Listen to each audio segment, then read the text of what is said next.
Okay, well, about a month ago, a little over a month ago, I posted a pre-build video for this Bride of ReAnimator model kit. And I finally finished it. It was a lot of work, but here it is, the finished product. So what do we have? There it is. I'll walk through this a little bit for anybody who wants to put in the time to listen. If you remember, on the base, we'll start with the base.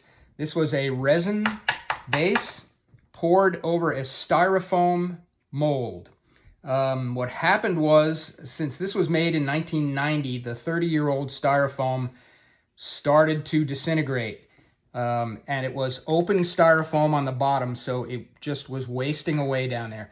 What I had to do, I'll turn this over carefully, was cut a piece of 1/4-inch plywood, the shape of the base, and with 2-part epoxy, I glued it on there, and that worked out pretty good. Now, another problem that I came up with was right along here, the styrofoam had completely disintegrated, so there was a huge gap right there. I filled that in with concrete filler that dries solid, and it looks like sand when it's done, and painted it over, and I think it turned out pretty good.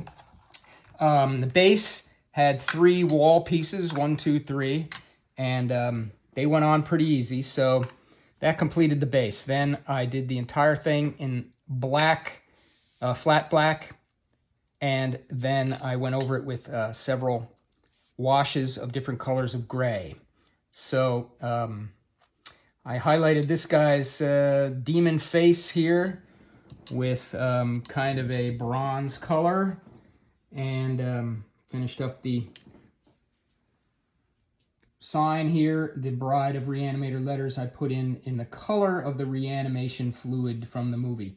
The extra stuff I'll talk about in a second. Next came the figure, and she was in 3 pieces. Her entire torso was 1 piece, and her 2 arms were separate. So I got the arms glued on pretty successfully. It was a little tricky, but I got them on there. And then I did the paint job, including all of this work underneath here. You see she's got a harness on and all kinds of things. The next problem was to get her to stand on the base. She's standing on tippy toes here, and there really wasn't very stable. So what I came up with was this metal rod, which I sunk through the base all the way to the wood on the bottom, and I glued it securely.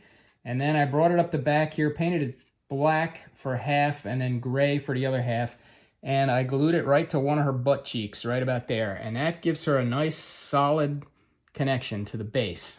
So that was my solution for that problem.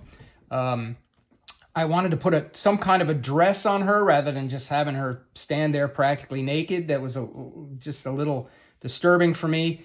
Also, in the movie, she does have a gown. It's kind of a combination of a wedding dress, operation gown, and gauze, etc. It's just a mess, really.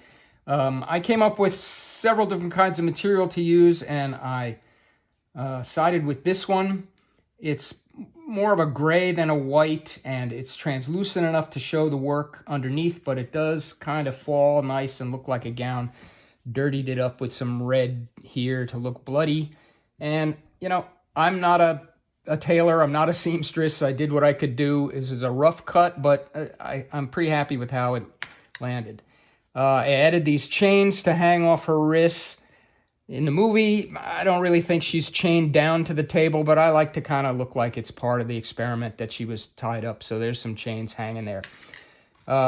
Also on the base, I added the squishy spider down here.